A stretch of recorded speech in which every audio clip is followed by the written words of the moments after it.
الشیطان الرجیم بسم اللہ الرحمن الرحیم ایاک نعبد و ایاک نستعین معزز حضرات، میں شاہ احمد درانی صاحب کو اتنی اچھی طرح تو نہیں جانتا تھا، لیکن ایک دفعہ الیکشن میں وہ میاں والی میں میری کیمپین کرنے آئے تو پہلی دفعہ مجھے موقع ملا ان سے بات چیت کرنے کا۔ مجھے جو ان کی چیز نے متاثر کیا سب سے پہلے کہ اتنی میٹھی قرآن مجید کی تلاوت میں نے کبھی کسی سے نہیں سنی،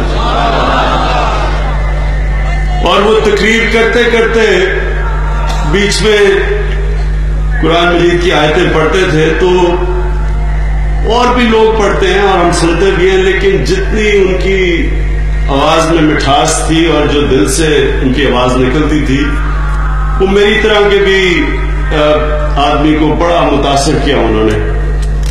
دوسری چیز کہ نہایت ہی روشن خیال عالم تھے۔ میں نے کئی ان سے سوالات کیے اور مجھے نظر آیا کہ ایک انسان ایک واقعی عالم تھا جو کہ اسلام کو 21ویں صدی میں بھی سمجھ بیٹھا تھا کہ آج کی ضروریات کے مطابق اسلام، کیونکہ اسلام تو ہمیشہ قرآن ہمیشہ کے لیے ہے، تو اس کے مطابق بھی وہ پوری طرح ان کے خیالات زبردست تھے، کسی کو بھی متاثر کر سکتے ہیں۔ جس طرح ابھی کسی نے کہا کہ کیمبرج یونیورسٹی یا آکسفورڈ یونیورسٹی میں بھی وہ لوگوں کے اسلام کے اوپر اس سطح پہ بات کر سکتے تھے، اور اس کی بہت بڑی ضرورت ہے عالم اسلام کو، ایسے عالموں کی جو کہ میری نظر میں آج مغرب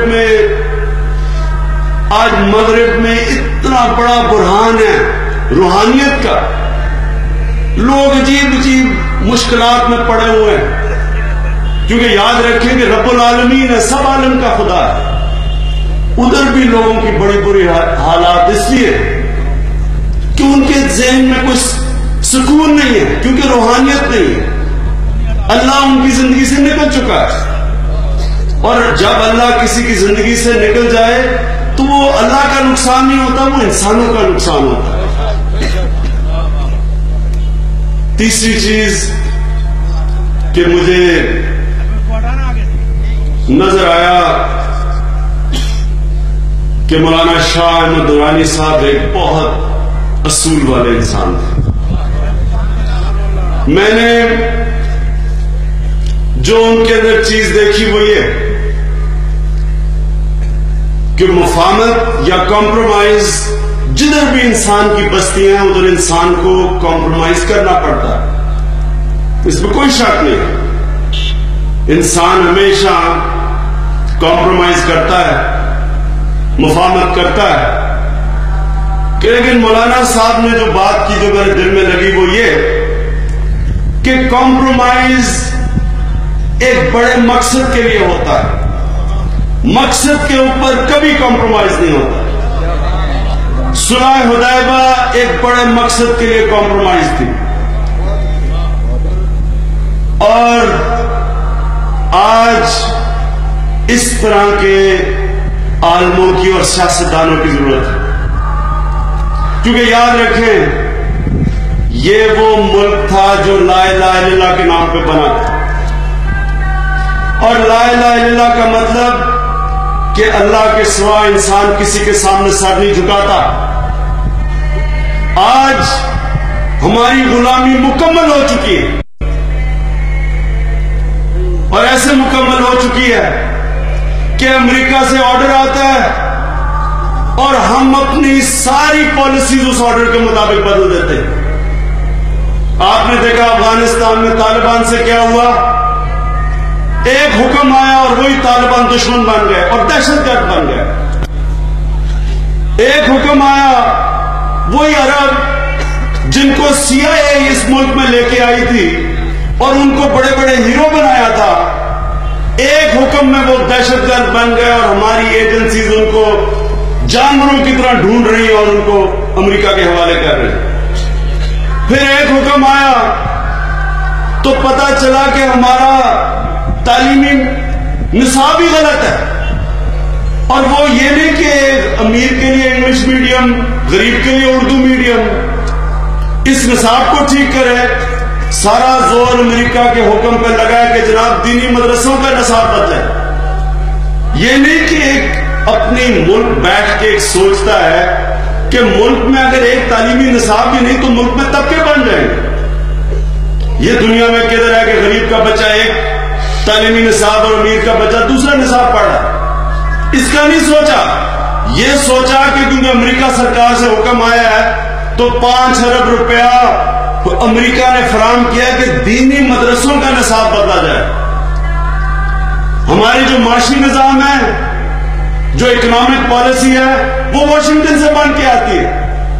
پچھلے 15 سال سے IMF اور ورلڈ بینک پاکستان کی معاشی پالیسی بناتا ہے، جس پالیسی کے تحت غریب غریب ہو رہا ہے، امیر امیر ہو رہا ہے۔ وہ نہیں ہم نے سوچا، کیونکہ وہ امریکہ سے حکم آ رہا ہے۔ وہی کشمیری مجاہدین جو یونائٹڈ نیشنز کے چارٹر کے مطابق ان کا فرض بنتا ہے کہ وہ وہ ملک جو ان کے اوپر قبضہ کر کے بیٹھا اس کا مقابلہ کرے، ہم نے امریکہ کے حکم کے مطابق ان کو اب دہشت گرد قرار دے دیا۔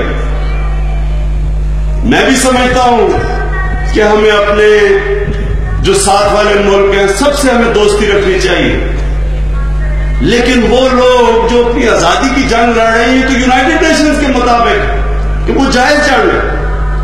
ہم نے امریکہ کو خوش کرنے کے لیے آج ان کو بھی دہشت گرد قرار دے دیا۔ آج پاکستان کے اندر آپ یہ جانتے ہیں یا نہیں کہ ہماری حکومت نے امریکہ کے ساتھ ایک معاہدہ پچھلی جولائی کے اندر سائن کیا کہ کوئی بھی پاکستانی شہری جس کے اوپر انگلی رکھے FBI اس کو ہم اٹھا کے امریکہ پہنچا دیں گے، ہماری عدالتوں میں بھی نہیں وہ جائے گا۔ یعنی کہ ایک پاکستانی شہری کو اس کا انسانی حق، اپنے آپ کو بے گناہ ثابت کرنے کا ہم نے حق ہی چھین لیا۔ یہ دنیا کے اندر ہیومن رائٹس چارٹر کے اندر ہے۔ یہ غلامی کی انتہا ہے آج، اور یہ حکومت کا صرف ایک مقصد ہے کہ امریکہ کو خوش کیا جائے اور اپنی کرسی مضبوط کی جائے۔ اس لیے مولانا شاہ احمد صاحب کی طرح کرنا چاہیے۔ سب درد ہے، مجھے بھی، میں تو آپ کو بتایا کہ ایک ہی دن ملا تھا اور میں نے ان کی کمٹمنٹ بھی دیکھی۔ نہایت سب سے ٹھنڈا دن تھا سال کا، اور مولانا صاحب بیٹھے ہیں ساتھ ساتھ ہمارے ساتھ جلسے کر رہے ہیں۔ میں اپنے آپ کو سمجھتا تھا کہ میں کافی فٹ ہوں، میں صحت میری اچھی ہے، مجھے مشکل پڑی ہوئی تھی اتنی ٹھنڈ میں گزارا کرنے کی، اور مولانا صاحب آرام سے پھر رہے ہیں ایسے جس طرح کہ ان کو مسئلہ ہی نہیں ہے۔ تو میں کبھی یہ نہیں بھول سکتا ان کا۔ میں پھر سے یہی کہنا چاہتا ہوں کہ میں ان کا تب بھی شکر گزار تھا۔ مجھے بہت افسوس ہوا کہ اللہ نے ایسے ایک عالم کو ہمارے سے لے لیا جس کو اس ملک کی بہت ضرورت ہے۔ بہت بہت شکریہ۔